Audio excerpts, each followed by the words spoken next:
suitcase, duffel bag, perhaps a hat box. Mine lived in a giant buckle-fastened case. The dolls, their clothes, their accessories, their world. Let's play Barbies. My collection was not massive, yet I remember them all. There was the original workout Barbie. That was the iconic doll. She was blonde. She had perky aquamarine spandex. She was in the Toy Story movie, that Barbie. I had her. I had Carly, who was a Barbie friend. She boasted red hair, a controversial fuller figure. Her clothes were too big for Barbie, and she had flat feet and wore high-top running shoes. I loved Western Barbie. She had this long hair, and it was wavy. It went right down to her waist, and it was so satisfying to comb. And of course, we had a pink Corvette. Not this vehicle, you understand, this was the iconic pink Corvette with the yellow seatbelts. And I want to make it perfectly clear that I never let Ken drive.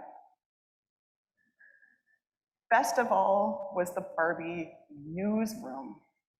I got it for Christmas one year. It had an anchor desk, a pink anchor chair, pink video cameras, pink spotlights, pink boom mics, and even a little pink teleprompter to read the news, which seemed oddly prescient now for a girl who would grow up to be a public speaker. I spent hours on the floor of our unfinished basement, setting the stage, the scenery, the costumes, and the storylines for Barbie's adventures. How would she take on the world that day? The actual game, of course, was always secondary to the setup. The creation of the backdrop was what mattered. Everything had to be just perfect in Barbie's world, but somehow there was always some little detail that went wrong. There was a crucial plastic piece that would snap and break. There was the little hangers that never seemed to hold the ball gowns, and it took up the entire wardrobe. You're trying to stuff all these clothes into place. Barbie was always missing a shoe. Always. An infuriatingly tiny little high-heeled sandal, and no matter how important those shoes were to what she was going to do that day, your dad would never drop what he was doing, even though you suspected where it was, but he didn't want to cut open the vacuum bag that day. And of course, the mistake that every kid makes, that time you gave your Barbie a haircut. No matter how many times my mom said, you know, it's not gonna grow back, this was a lesson learned the hard way. Every kid had that doll, the Barbie who didn't make it. The one you were not allowed to throw out because you had to live with the consequences of your actions. The one you were not allowed to donate to the church rummage sale because what kid would want a Barbie doll whose hair was buzz cut, something like this? Always there, haunting the bottom of the suitcase, that Barbie, an ever-present reminder of your recklessness. Because even in the seemingly perfect world of Barbie dolls, the world where girls can do anything, nothing is ever as perfect as it seems. This is the premise behind Greta Gerwig's box office smash, Barbie. Full disclosure, I loved it. I loved the movie. I categorize it as cotton candy with a chewy, slightly nutritious center. Go see it, for sure. Maybe have a glass of wine first. Don't overthink it. Keep an open mind. Margot Robbie plays Barbie. Stereotypical Barbie is her name, to Ryan Gosling's Ken. And at first, Barbieland unfolds as this incredible feminist utopia, highlighting all of the incredible achievements of Barbie's 70-year lifespan. Remember astronaut Barbie? Presidential candidate Barbie? Dr. Barbie? The kingdom of heaven boasts an all-woman Supreme Court, all 9 of them, female mechanics for the pink vehicles, and countless girl boss Barbie entrepreneurs. And it's not really clear at first how Ken fits into all of this, other than the role of beach. He's not a lifeguard, you see. He's just beach Ken. I just beach. That's what I do. All of the Barbies are exceedingly proud of this gift of this female-led society. This gift of this society to young women and girls everywhere. Barbie is a role model, and Margot Robbie's character is certain that this matriarchal power structure has surely been replicated out there in the real world. She's positive because Barbie did it all and gave it to girls, and so it must really be like that. Perfection by color is pink. Things go off the rails completely when Barbie is at a dance party one night. This is all in the trailer, so I'm not giving anything away. And she finds her mind wandering to thoughts of mortality and existentialism. She wonders if there isn't something more than this perfect pink existence. And the adventure of the movie begins as stereotypical Barbie morphs into irrepressible thoughts of death Barbie. Just think about those commercials. She has like smudged mascara and she's all, in a kind of fit of depression. She wakes up one morning, her pointed feet have become disgustingly, horrifyingly flat, and she is possessed by this sense of impending doom. And so she goes to see the town oracle, whose name is Weird Barbie. And we're gonna talk a lot about Weird Barbie in just a few minutes. And Weird Barbie declares to stereotypical Barbie that the solution to her angst is to venture out into the real world so that she can find the source of her discontent and repair it at the source. She is handed a pair of Birkenstocks. Oh, the humanity. Birkenstocks. And she sets out with Ken in her pink convertible. She drives. What she discovers is a world that, of course, is nothing like Barbieland. She is sexualized, catcalled, teased, insulted, and perhaps the greatest insult of all, no women are in charge anywhere. Even at Mattel Toys, the mothership where Barbie is born, she asks to speak to the person in charge, and she is confronted by a room full of men who are calling the shots on her existence, and she is Barbie. She is for girls. She is for feminism. She is for matriarchy. What are all these men doing? Trying to stuff her back in the box. They try to confine her and silence her and tie her down with those little twist ties that strap her in. While Ken roams freely out there discovering the patriarchy. The patriarchy and horses, he says, in a Western outfit. Isn't this amazing? All the men are in charge. And Barbie is left to wonder, what has happened? What happened to the girls? What happened to this world that we tried so hard to create for them? How do we define the perfect society? How should our world look? Against a much less magenta backdrop, these are the questions we encounter Jesus wrestling with in our gospel lesson that Claudette read for us today.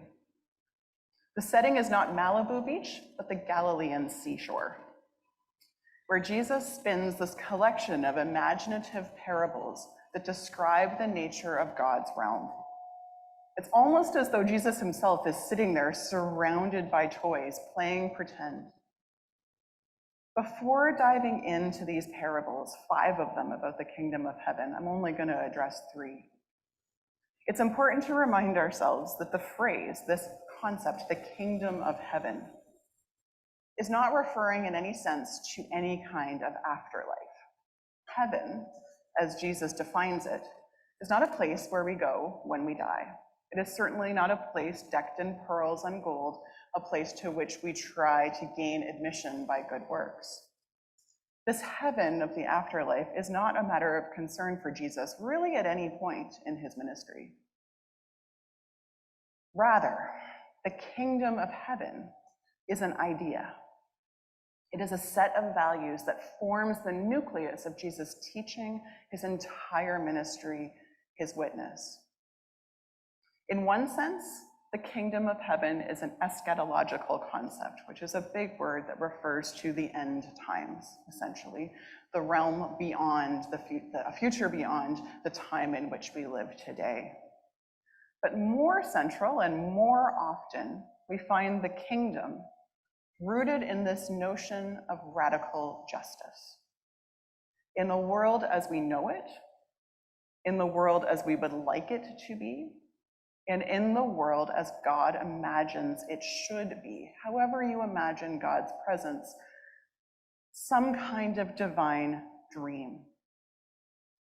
What would the world be like, Jesus asked, if we lived according to the values of God's imagining, rather than allowing ourselves to be governed time and time again by the values of the current power structures and the present systems, which Jesus defines collectively as the empire, things like money, things like privilege, things like the common currencies that define our day-to-day lives.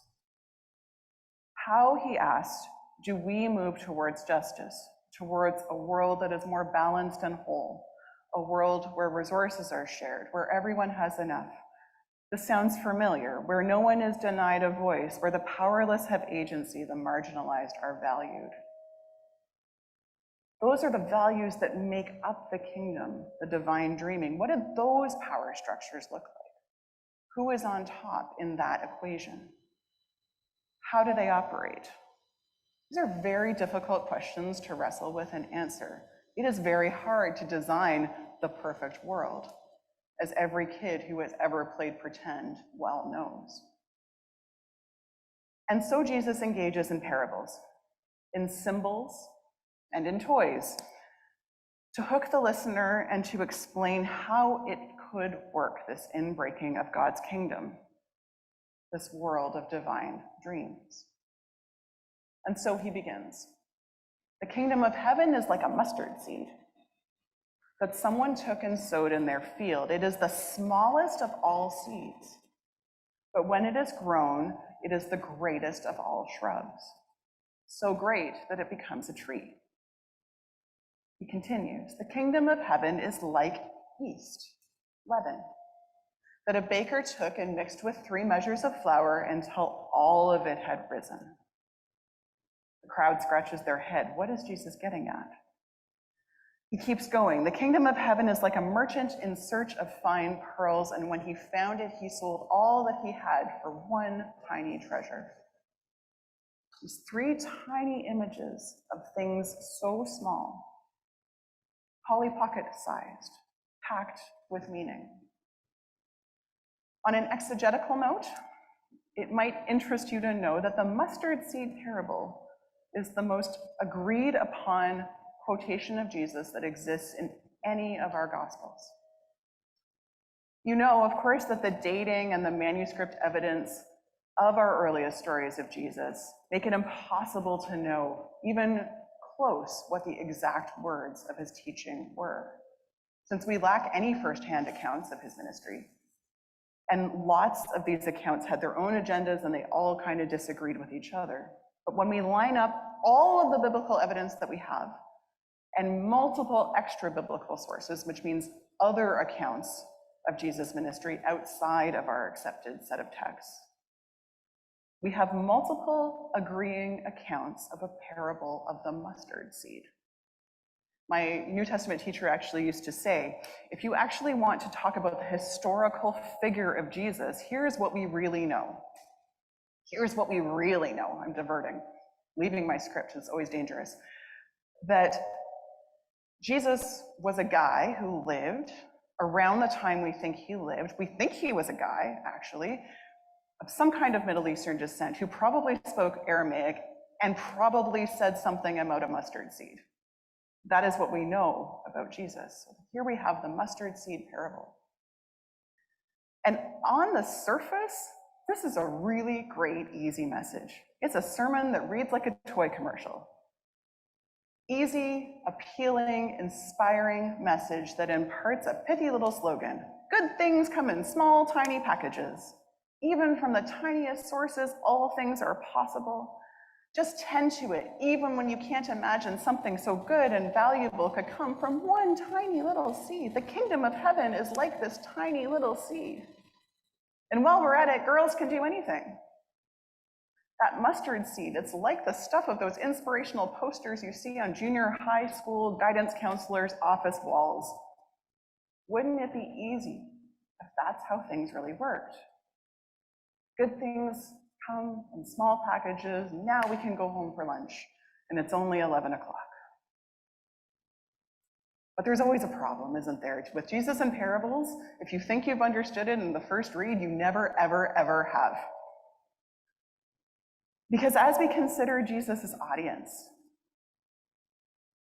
what emerges is the reality that nobody likes mustard. The listeners in front of Jesus that day would have known exactly what kind of effect that mustard seed has. That tiny, devious little seed that is a weed, an invasive weed. It would have affected their crops in a way that was not good. Because in an agricultural society, your crops and your yield are everything, and you have plans for your land.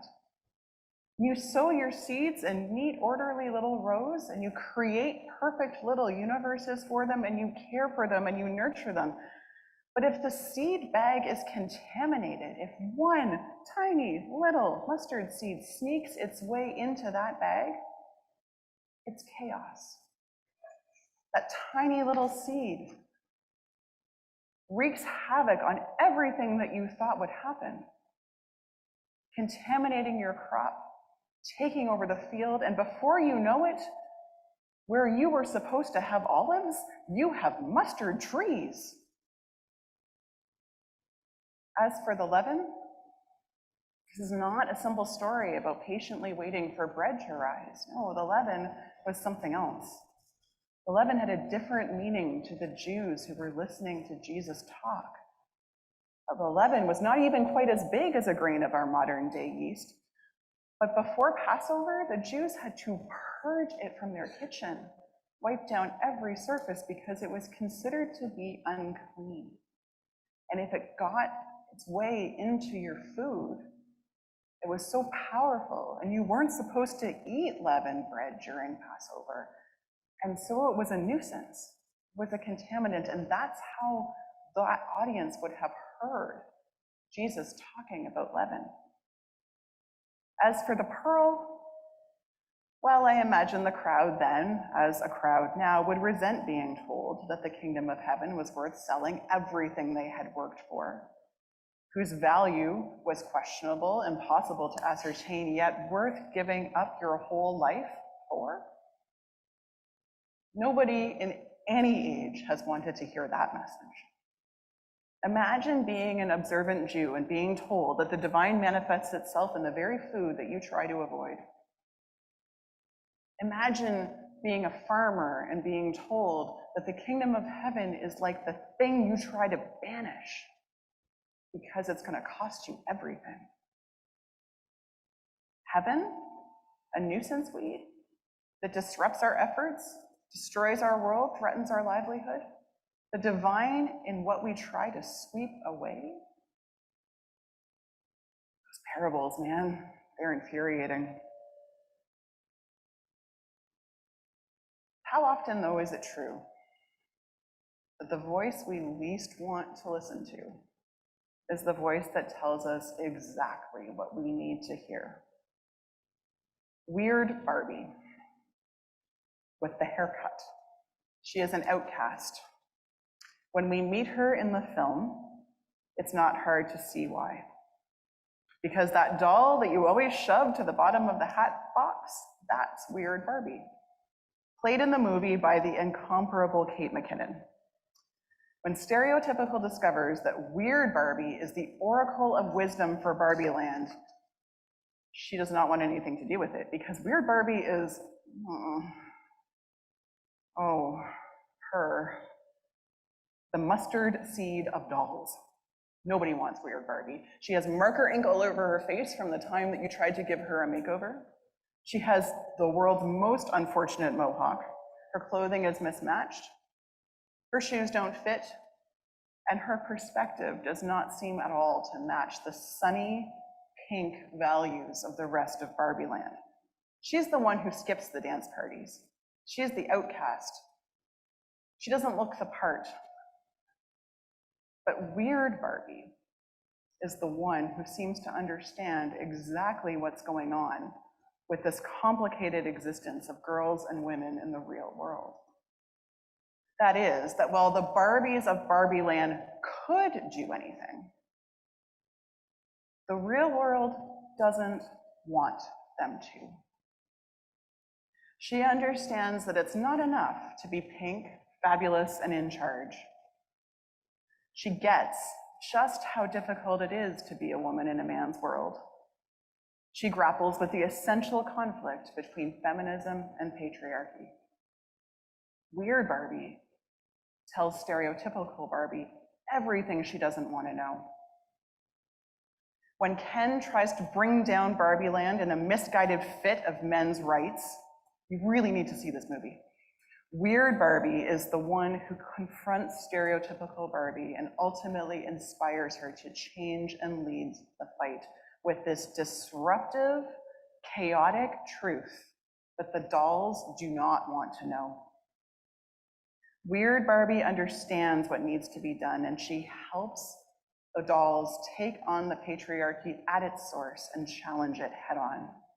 And she is also the one to spearhead the plan to restore Barbieland from matriarchal rule to feminist democracy, from pink-washed, pink perfection to genuine, complicated, messy, inclusive living. I don't know about you, but I have never been especially fond of the expression, God works in mysterious ways.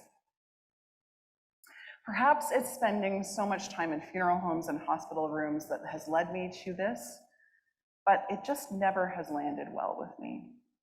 In response to a sad situation or a confusing diagnosis or bad news or a grave loss, hearing this kind of cliche just kind of makes me mad. Don't even get me started on God's plan. We'll be here till dinner, let alone lunch. But to me, working in mysterious ways it suggests this kind of divine deviousness, a person-shaped God who acts through confounding events with the intent to deny us agency and frighten us into faith. And if God, I'm sorry, but if God is working through car accidents and hurricanes, here's my collar back, I'm out. I don't want any part of that God. But God working through mysterious people? Yeah, I can get on board with that. I've actually found it to be true. Actually, all the time. For me, it's always the case. Isn't it for you? That the least expected voice is the one who transforms me the most? That the least powerful player in any given scenario offers me something I remember for years to come? When I am brave enough to allow myself to be disrupted by an unwelcome tree, discomforted, pushed, or confronted with information I do not want, that is when the biggest transformations of my own life have happened. And for me, I am certain that these experiences, my experiences of these transformations, whether they are tiny or tremendous, is nothing short of the divine at work in my life. God works through mysterious voices, mysterious people, mysterious seeds, mysterious trees. We have to allow ourselves to consider if we want the kingdom to work, that the minuscule troublemaker, the mustard, might just be hiding in our seed bags. We have to allow the possibility of disorder and chaos, because when we take the risk of upsetting our comfortable, easy, pink existences, that's when the kingdom breaks through.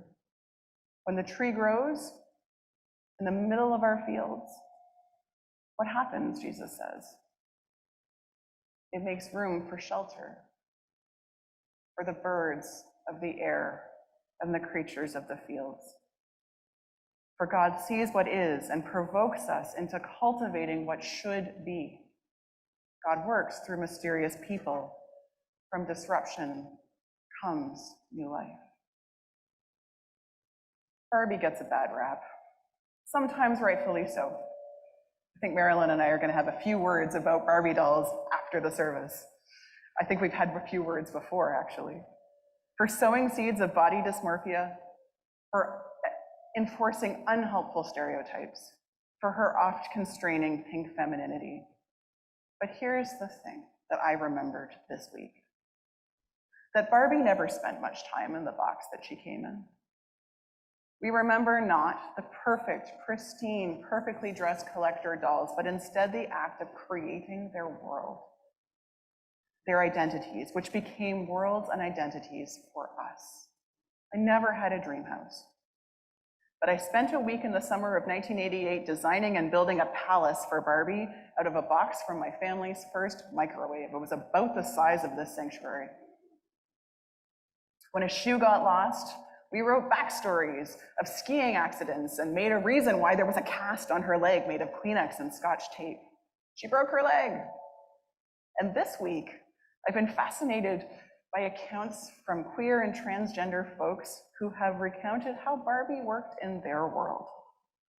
Despite the problematic hetero and cis normativity that rules Barbieland, queer and trans folks have talked about playing with Barbies as kids, playing with her gender expression and with her presumed sexuality without even realizing they were doing it. Cut her hair, dress her in Ken's clothes, and you've got a whole new doll that represents you. These tiny little acts of subversion, these mustard seeds of contradiction, they reverse the expectations, and they displace the power. This is how a generation defines itself. This is how the marginalized find their voice. And this is how the old normal dies. The new realm of justice is born. A doll, a seed, a grain, a pearl. The inbreaking of the kingdom of heaven, defeating the forces of the empire. Let's play Barbies. And may each one of us serve as the agents and witnesses to the kingdom's realization here and now and always. Amen.